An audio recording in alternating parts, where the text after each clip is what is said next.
Ces deux chercheurs de l'université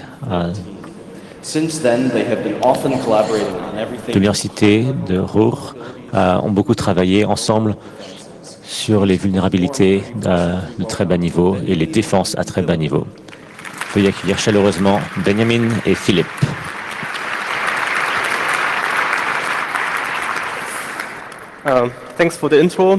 Merci pour l'intro, merci d'être venu. Aujourd'hui, nous présentons notre recherche sur le microcode.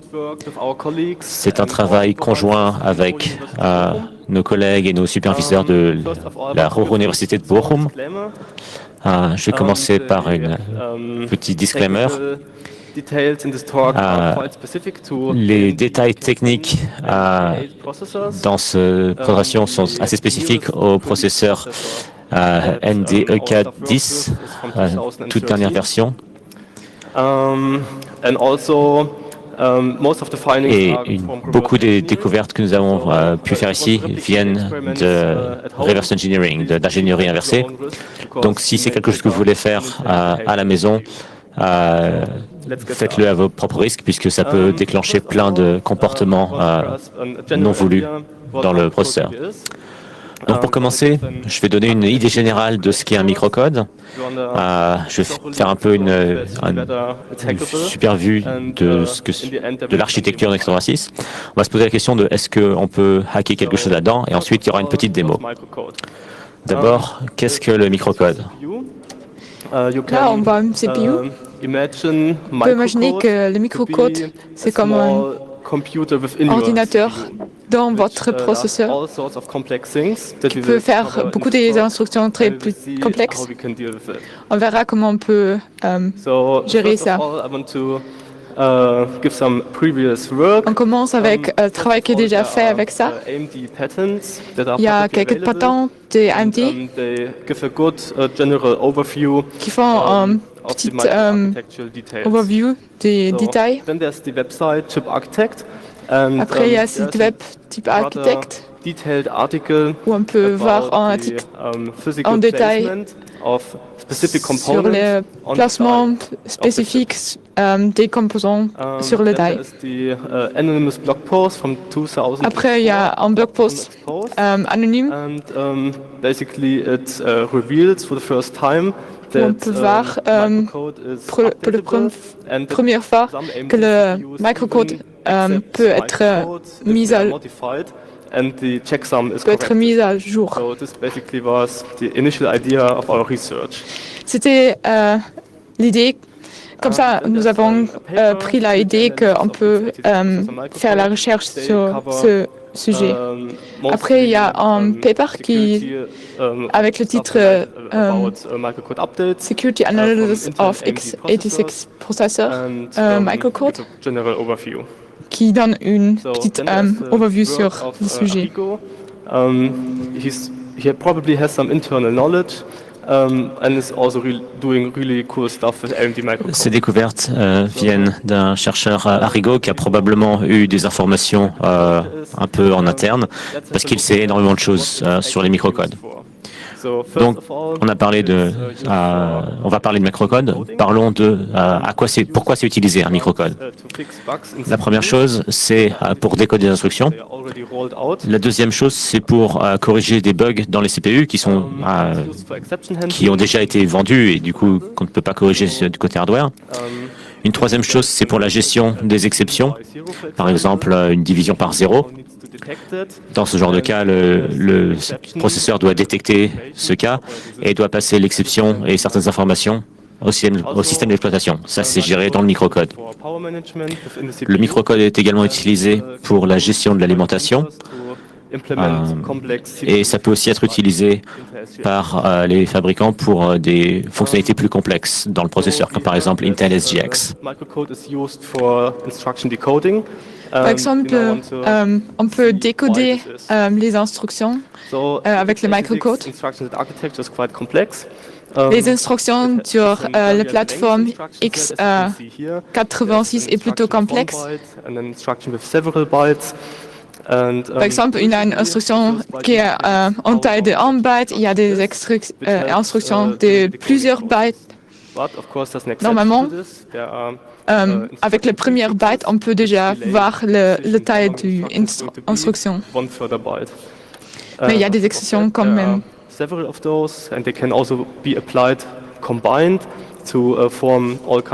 Il peut y avoir, par exemple, un préfixe qui peut délayer le début de l'instruction. Il peut également y avoir plusieurs préfixes et x86 contient énormément d'extensions qui ont été ajoutées au fil du temps et qui peuvent former des instructions vraiment très complexes.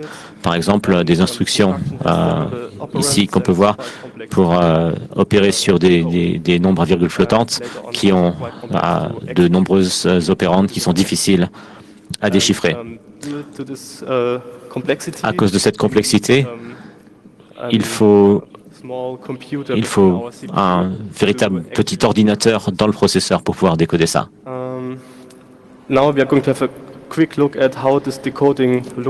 Et maintenant, on verra comment ça se déroule, le décodage. Par exemple, on a une instruction pop qui prend en valeur du stack, du pile, et ça c'est décodé dans plusieurs instructions en x86. On les voit dans les à droite. On commence avec une instruction qui télécharge en valeur dans un registre temporaire. Après, c'est stocké. La valeur est stockée dans EBX et le stack pointer est incrémenté.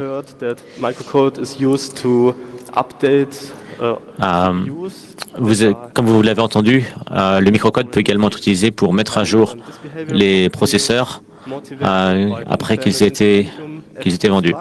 Ça, c'est quelque chose qui a probablement été mis en place suite aux fameux problèmes sur l'Intel Pentium dans les années 90, où certaines opérations à virgule flottante produisaient des résultats qui étaient légèrement incorrects. Ça a causé énormément de problèmes et Intel a dû payer énormément d'argent pour remplacer les processeurs dans la nature. Donc Intel et AMD veulent tous les deux éviter d'avoir ce genre de problème dans le futur et ont rendu leurs processeurs, ont fait en sorte que leurs processeurs puissent être mis à jour. Donc par exemple récemment il y a eu ce bug sur les processeurs Intel Kaby Lake. Dans certaines conditions, sous l'utilisation d'hyperthread, ça pouvait amener à des comportements instables et ce bug a été résolu avec une update du microcode. Chez AMD, il y a aussi des bugs similaires. Il y a eu le bug Phenom en 2008, dans lequel les entrées de la TLB ne pouvaient pas être mises en cache dans certaines circonstances, et ça a aussi été résolu par des mises à jour du microcode. Plus récemment, cette année, il y a eu un autre problème sur les processeurs AMD, les processeurs AMD Ryzen, qui a aussi été mis à jour, qui a aussi été résolu via une mise à jour du microcode. Maintenant, on regarde l'architecture du microcode, comment c'est embarqué dans le système. Une fois qu'on récupère l'instruction du mémoire, c'est décodé, c'est mis dans le scheduler et mis dans une pipeline. Là, tu as une ALU, un multiplicateur et des autres parties du processeur où on peut exécuter une opération en parallèle. In parallel to actually execute the micro instructions. We now zoom into the decoder and have a closer on va maintenant passer dans le décodeur pour regarder un peu plus en détail ce qui s'y passe. Il y a un buffer qui garde l'instruction en elle-même et plusieurs petits décodeurs dedans. Il y a des décodeurs courts qui traduisent une instruction x86 simple en une seule micro-hop et qui ensuite les combinent ensemble pour les mettre dans le scheduler. Il y a aussi des décodeurs longs qui sont capables de traduire des instructions x86 plus complexes en plusieurs micro-hops. Et le plus intéressant des décodeurs, c'est le décodeur de vecteur, le décodeur vectoriel. Celui-ci contient la machine virtuelle qui exécute le microcode. Et les instructions décodées par le vecteur décodeur, le décodeur vectoriel, déclenchent un petit programme en microcode. Et ce programme peut générer un nombre arbitraire de micro-hops qui vont être ensuite inclus dans le pipeline et exécutés. Donc, on vient d'entendre que même dans le processeur, il y a des microprogrammes qui sont exécutés et du coup, il faut les stocker quelque part. Il y a dans la puce du processeur une ROM, la ROM de microcode qui contient le microcode et les microprogrammes.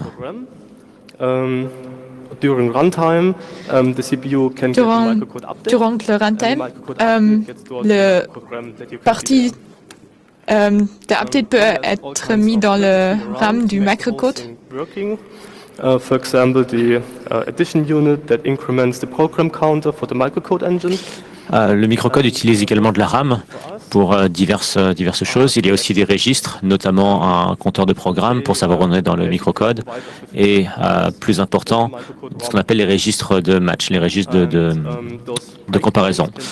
Ces registres permettent de mettre en place des breakpoints qu'on peut mettre à des adresses données dans le microcode. Et quand cette adresse est exécutée, le contrôle est redirigé vers la RAM à microcode où d'autres microcodes est stocké.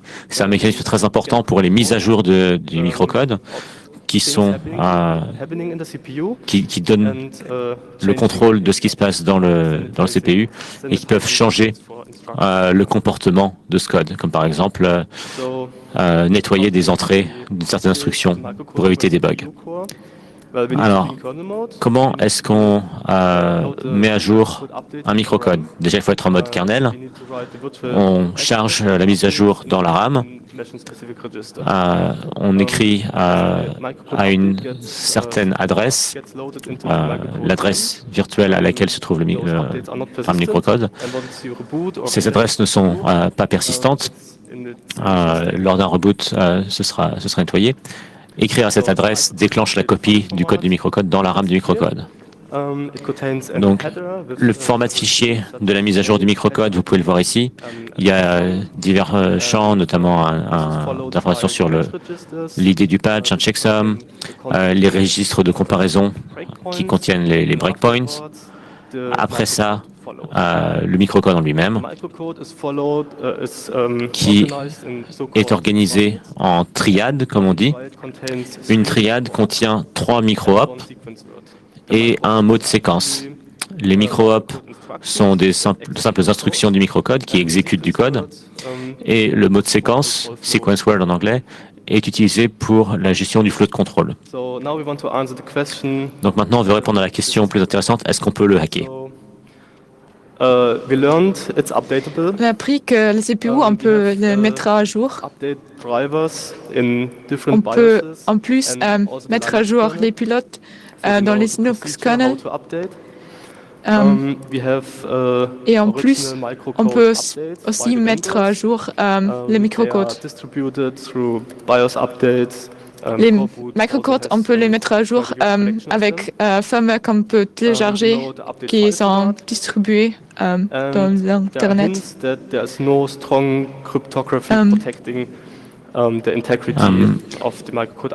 Il y a des indices qui nous laissent à penser qu'il n'y a pas de cryptographie forte qui protège ces mises à jour du microcode.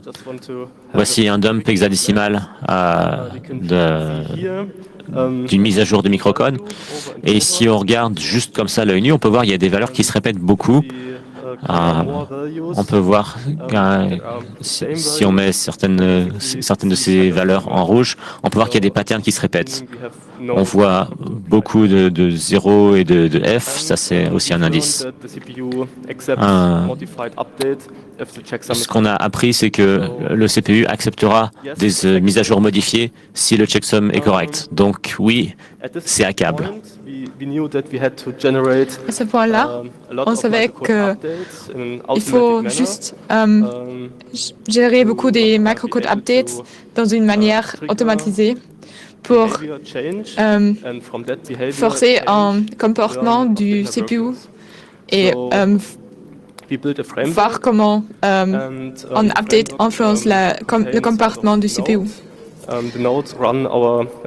a fait l'implémentation de certains nœuds.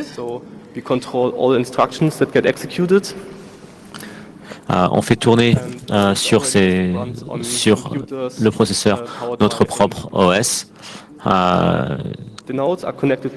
Sur lequel donc on a notre OS, ça tourne sur des CPU AMD.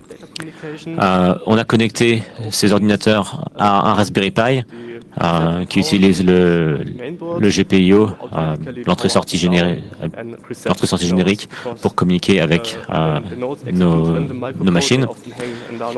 Et on a un système pour reset les nodes sur lesquelles on fait nos tests parce que comme on fait des choses assez intrusives dans le processeur, ils ont tendance à se bloquer très souvent. Donc voilà à quoi ça ressemblait au tout début dans notre maison. Et voilà à quoi ça ressemblait un peu plus tard à l'université. Et maintenant, on a des outils qui nous permettent de tester ça de façon automatique. Et ça devient intéressant. On a pu les utiliser pour générer des distributions ou des cartes thermiques. Alors c'est peut-être un terme un petit peu incorrect si je dis que c'est une heatmap ou une carte thermique. Ce que nous on veut, c'est la correspondance du microcode vers les instructions x86.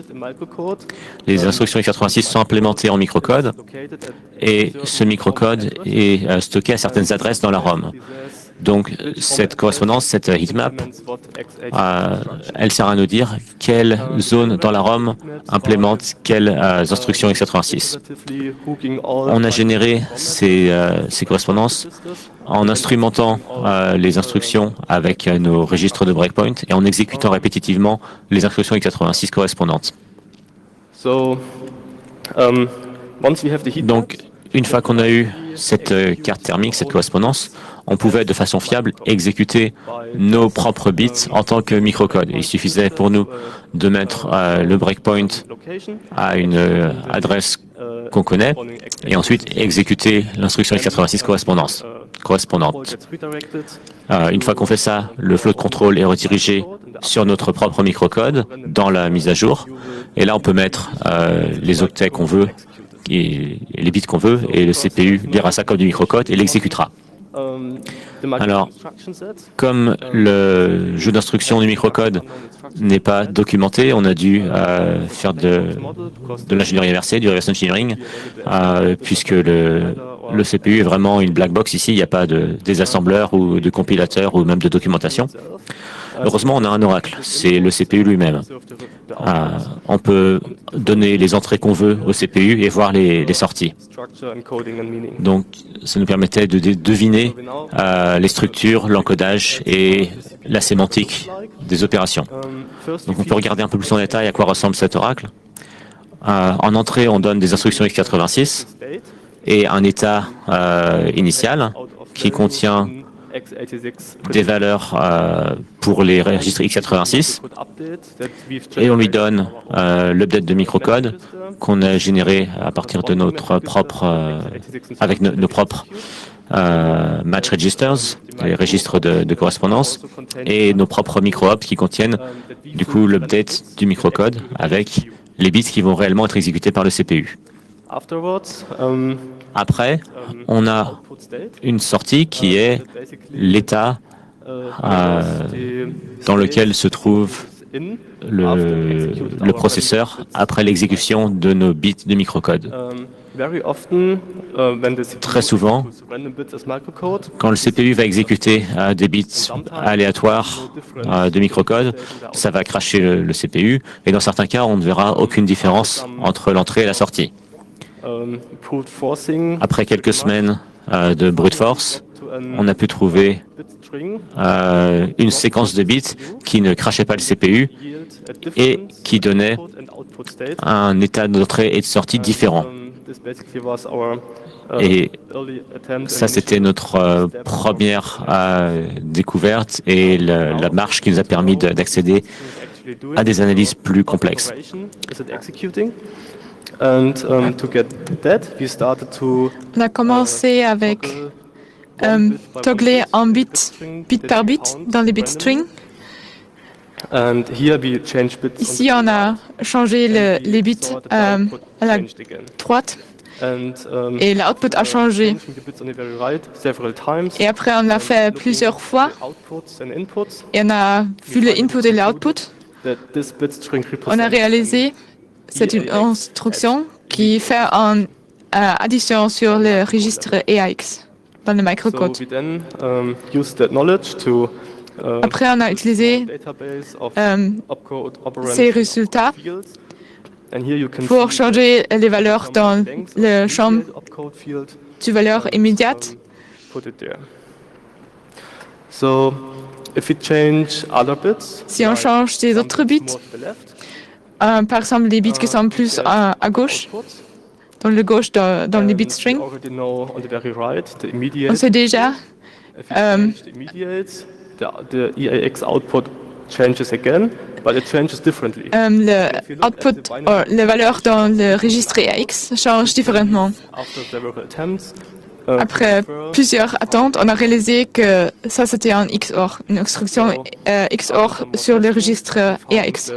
The operation field has a certain length that can be seen on the slides. Ce qu'on a pu trouver à partir de ça, c'est que l'opération est encodée sur un certain nombre de bits qui sont à gauche. Et ça, c'était une façon pour nous de commencer nos expériences et ensuite d'automatiser plus de tests pour changer le code, parfois de façon un peu plus aléatoire, parfois moins aléatoire. Le but étant de trouver des résultats de sortie intéressants pour nous et parfois de trouver différents états de sortie. C'est intéressant bien sûr quand le CPU ne crache pas. Parfois on avait des choses qui avaient l'air d'être juste du bruit, qui n'avaient pas forcément de sens dans la sortie. Et après beaucoup de travail, vous pouvez probablement pas le lire mais c'est pas grave, on est arrivé à ça.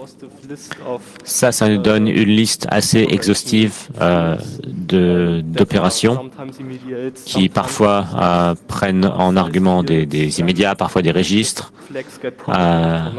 parfois propagent les flags de résultats, parfois non, etc., etc.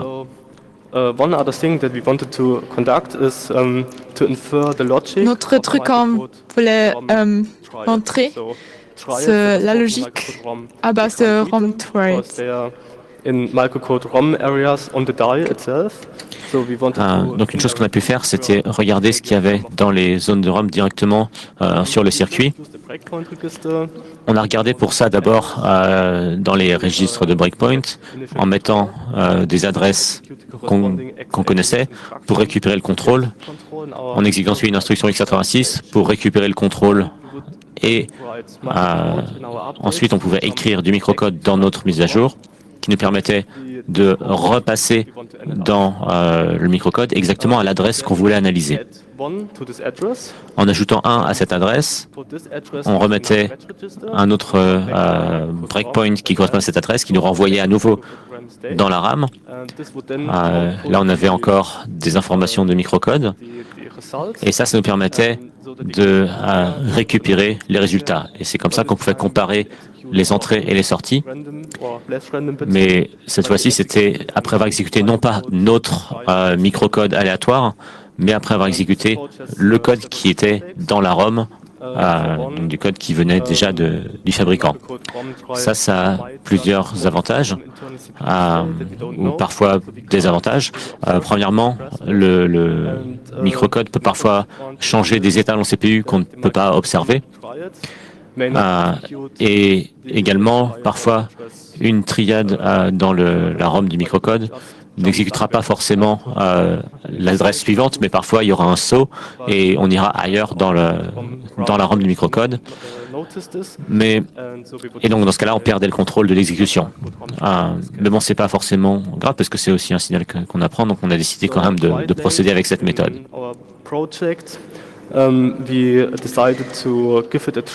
Après, dans notre projet, on a décidé de lire le ROM directement du die, physiquement. On a décapté le processeur Et on a pris une image, une photo de processeur. En vert, on peut voir les aréas de microcode. Ça a pris pas mal les aréas sur le processeur. Si on zoome un peu plus, on peut voir les bits et les patterns. Et si on zoome même plus, on peut voir les points qui sont plutôt mis à gauche ou plutôt mis à droite. Ça veut dire qu'ils sont connectés soit à ground, à la masse, soit à VCC. Ça veut dire que chaque champ représente soit un 0, soit un 1. On peut à ce point utiliser OCR pour extraire la plupart des bits. Mais pour les gens qui sont plutôt dans le côté software, c'est un peu étrange. Ça veut dire pour nous, c'était plutôt un challenge, plutôt difficile.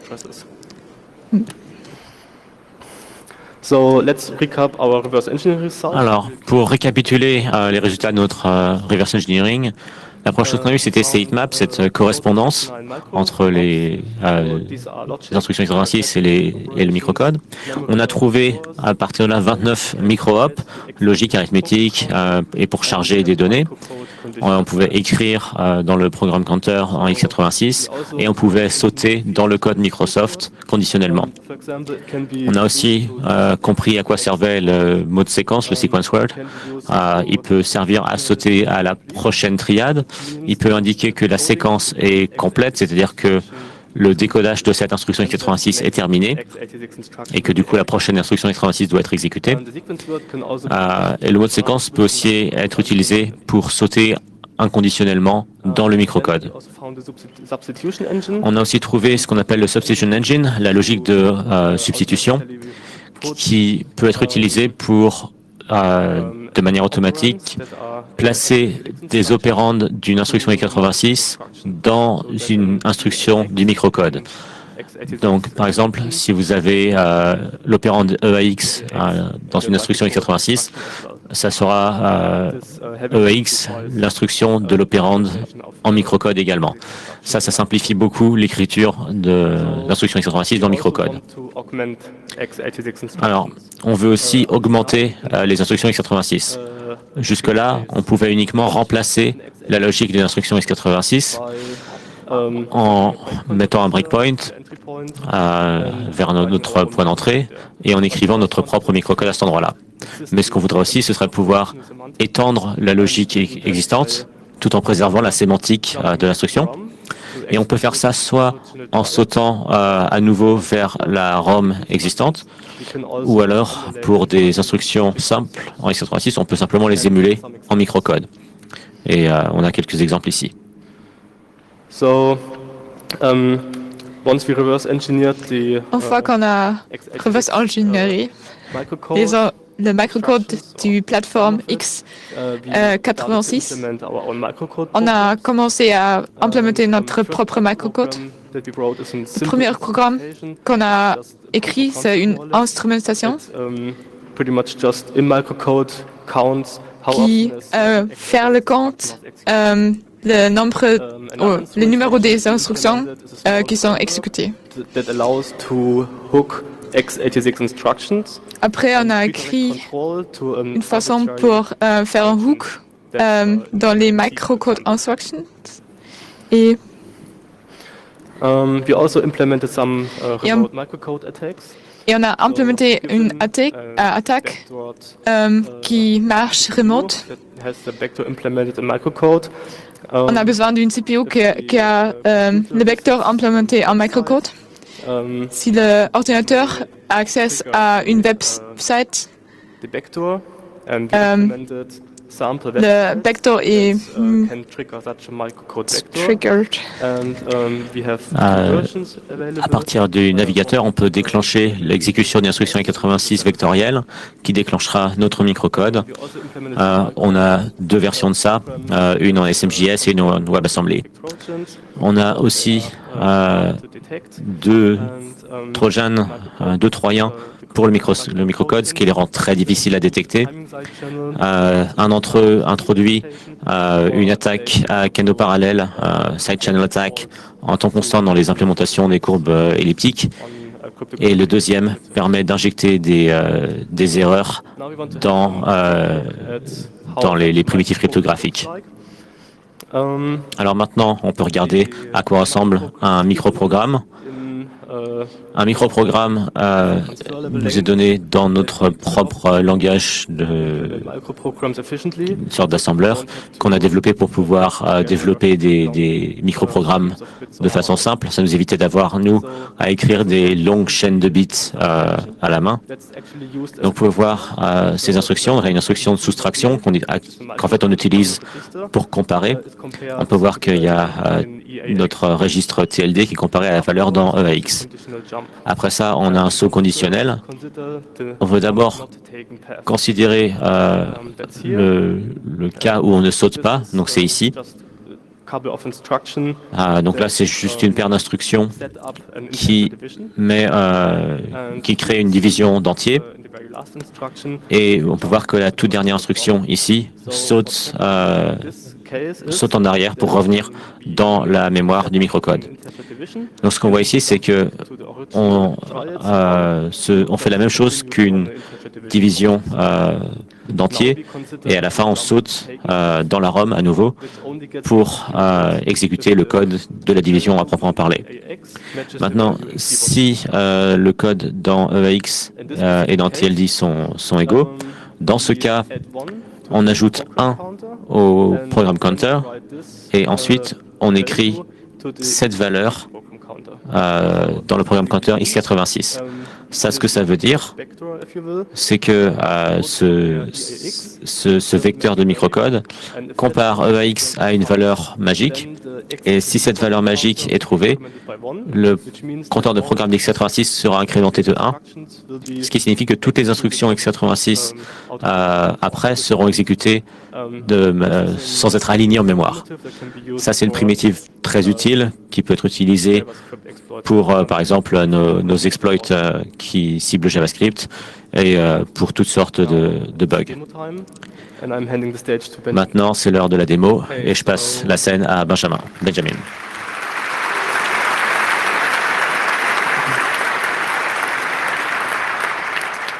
First of all, I have an EPC with me that is running an old AMD CPU. J'ai un EPC avec moi. CPU we can target with our microcode programs.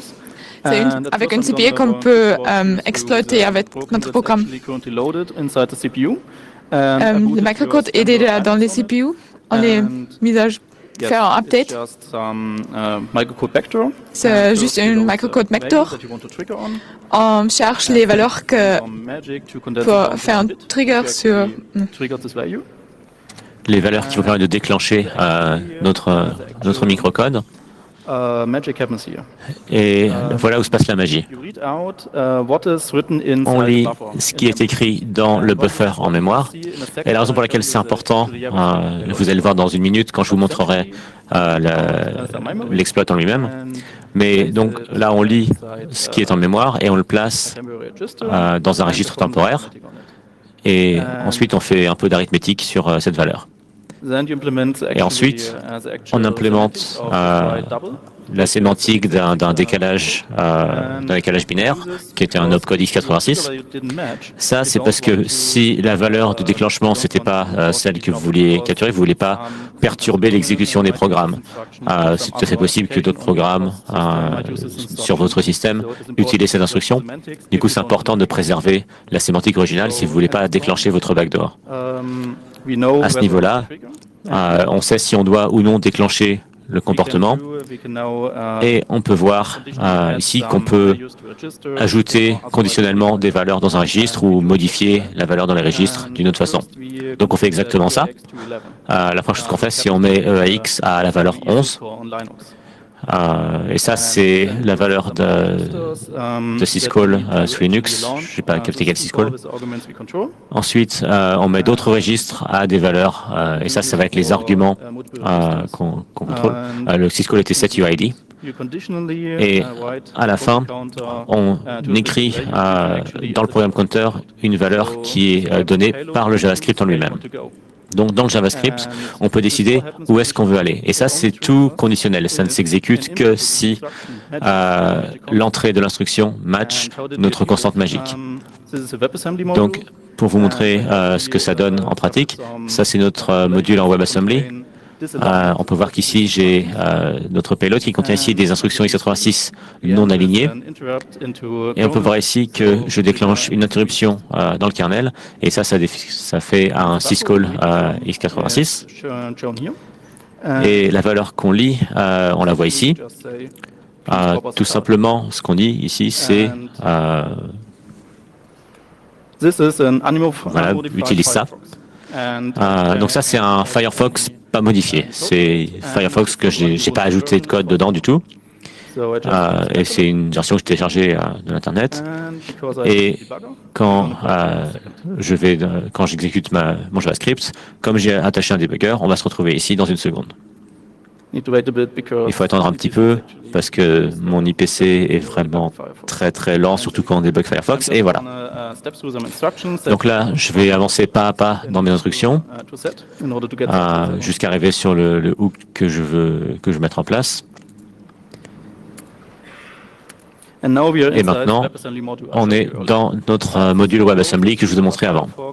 Donc ça, c'est du code qui est assemblé par Firefox pendant le runtime.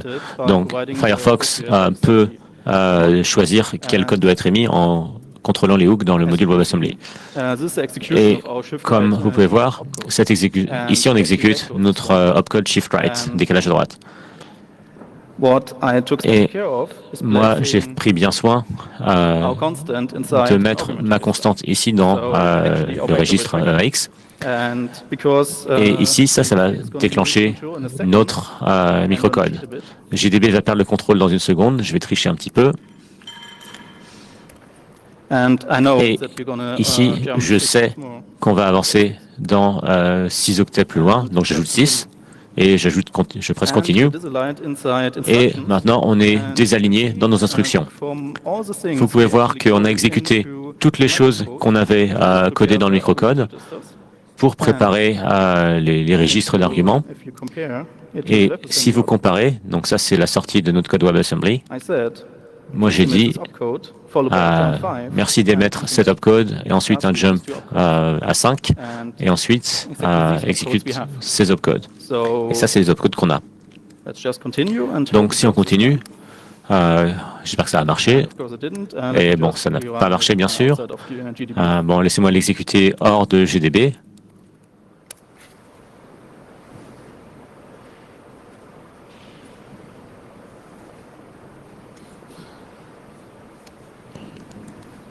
Ça charge.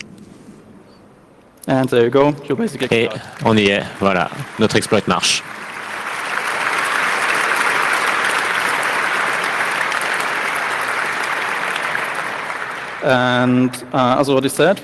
Et donc, comme j'ai dit, déjà, on peut implémenter des backdoors cryptographiques. Alors, comme il faut rebooter pour revenir à un état standard, je vais vous montrer un autre exemple d'abord. Donc là, on a un truc qui vérifie les signatures. Vous voyez que la signature est vérifiée avec succès puisque tout marche bien. Là, je vais rapidement charger ma backdoor.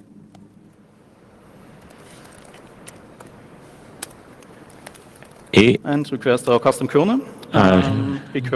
charger notre kernel modifié, puisqu'on a besoin que le kernel ajoute notre update. Et pendant que ça reboot, je vais vous montrer une autre démo.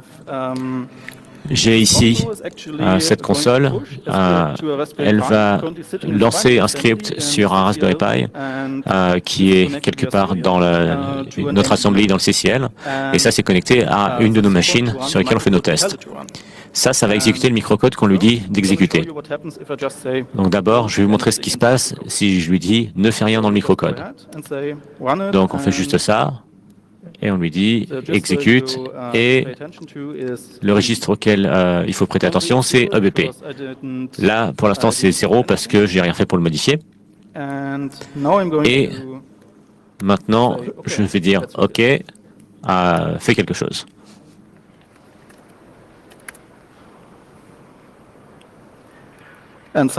Et là, on peut voir que quelque chose a changé. Ce qui a changé, c'est...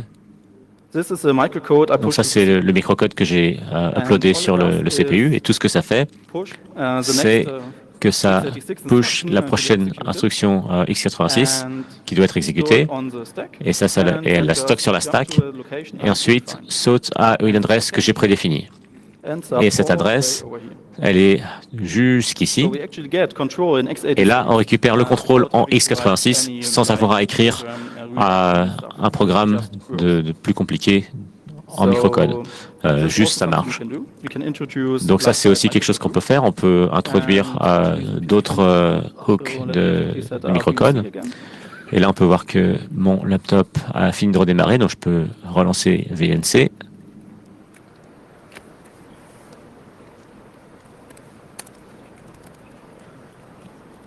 OK.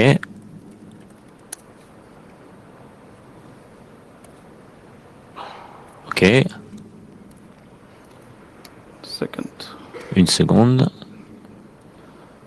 OK, donc là on est à nouveau sur notre IPC et là on démarrait avec une update différente. Celle-ci ne déclencherait pas la backdoor qu'on a mis dans Firefox. À la place, je vais vous montrer la démo de crypto que vous avez vue avant. Et cette fois-ci, il dit signature invalide, puisque moi j'ai introduit une erreur pendant la vérification de la crypto à cause de ma backdoor dans les courbes elliptiques. Et grâce à ça, vous pouvez faire des attaques cryptographiques. Et juste un petit peu de sécurité. Donc, en utilisant ça, on peut reconstruire les clés et tout ça c'est fait entièrement en microcode. Je n'ai pas eu à modifier les binaires qui tournent sur la machine.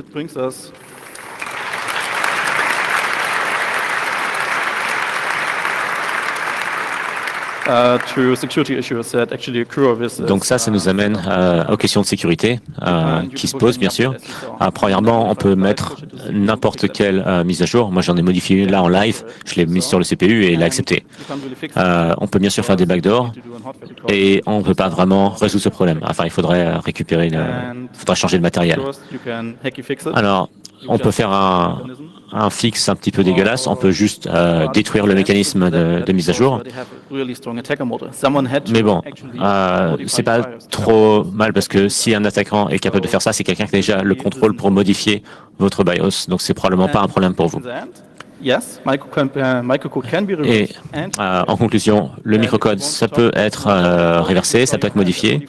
Si vous voulez en parler, si vous voulez essayer ça avec vous, si vous voulez essayer ça vous-même, venez nous voir level 0 du CCL dans la zone multipurpose à l'assembly Binary Security. On a aussi un compte GitHub avec des échantillons que vous pouvez essayer. Vous pouvez tout essayer, c'est sur GitHub. Il y a même un utilitaire pour mettre à jour votre propre CPU. Mais faites gaffe, ça peut quand même casser votre CPU. On a réussi à casser les nôtres plusieurs fois, mais on a réussi à les reset à chaque fois. Donc faites attention.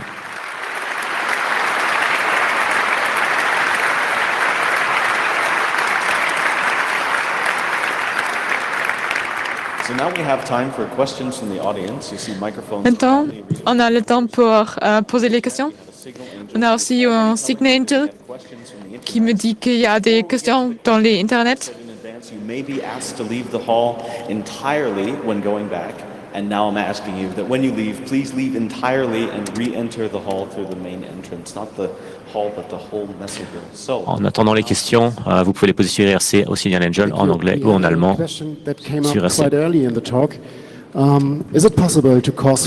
Question, est-ce que c'est possible de utilisant microcode malveillant, est-ce que c'est possible de briquer le CPU? Alors nous, on n'a pas briqué, on n'a pas cassé de CPU, à part ceux qu'on a détruits pour les mettre dans le microscope électron. C'est peut-être possible, on l'a pas fait, on n'a pas réussi encore, mais de ce qu'on a vu du design des processeurs AMD qu'on a analysé, ça n'a pas l'air possible, à moins qu'il y ait des fonctionnalités spéciales pour ça dans le microcode. Donc c'est peut-être possible, mais il est probable que ça ne soit pas le cas. Est-ce que c'est possible de faire un fixe pour la performance avec microcode? Alors, on y a pensé. Par exemple, pour l'instrumentation binaire, il y a différentes choses qu'on pourra faire pour émuler du code, comme par exemple, désolé, j'ai pas compris, où on peut modifier du code de façon statique. Donc, toutes ces approches marchent probablement, mais soit elles sont lentes, soit elles sont incomplètes. Donc, le microcode peut être une façon assez performante et complète pour faire de l'instrumentation dans le code. Ce serait intéressant d'avoir un framework d'instrumentation qui utilise le microcode pour ça.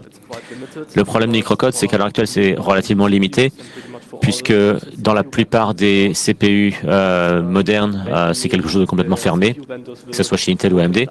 Mais peut-être que les fabricants de CPU vont ouvrir un petit peu cette chose et que ça pourra être utilisé pour améliorer la performance des frameworks d'instrumentation.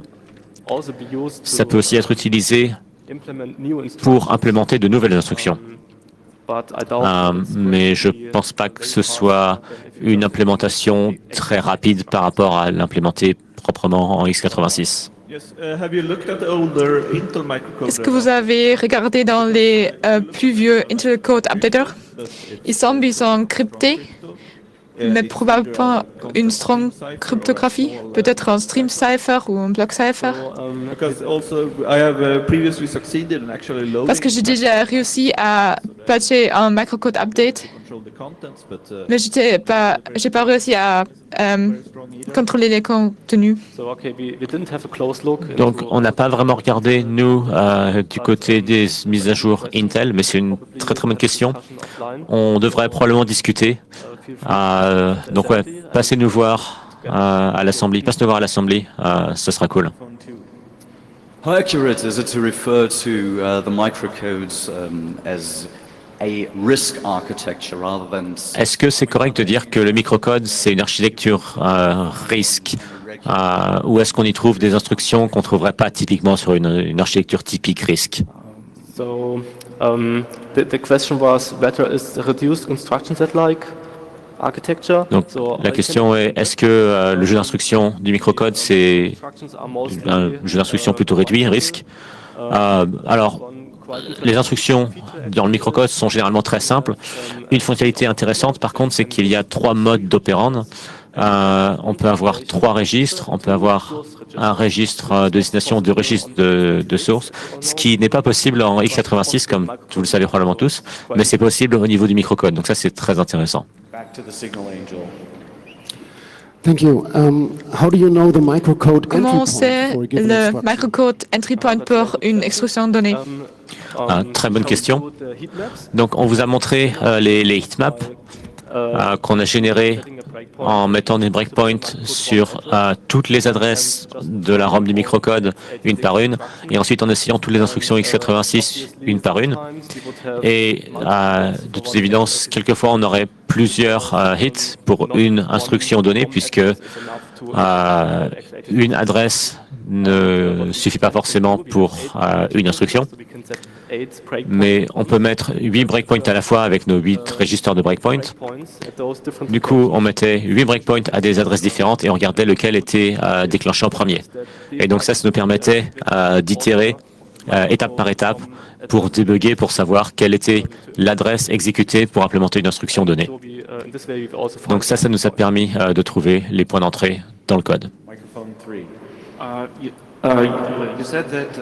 Vous avez dit que ces microcode updates, ils ne sont pas persistants en reboot. Est-ce que ça veut dire que si un vendeur fait un update du microcode, c'est un BIOS patch qui change le microcode dans chaque boot app? Alors oui, donc les vendeurs de processeurs ne publient pas les mises à jour, ils les donnent aux fabricants de cartes mères, et généralement ces fabricants de cartes mères mettent les updates du microcode dans une update du BIOS. Et du coup, le BIOS est exécuté à chaque démarrage et peut appliquer ce correctif généralement à chaque démarrage. Sous Linux, il existe également un package pour le kernel, un module pour le kernel, qui au démarrage fait des mises à jour du microcode. Donc selon votre OS, ça peut venir soit du BIOS, soit de votre OS. Je voulais savoir, vous avez dit que ça devrait être possible d'utiliser un microcode update implémenté par soi-même. Comment vous pensez que c'est dur de implémenter ça dans LibreBoot, par exemple?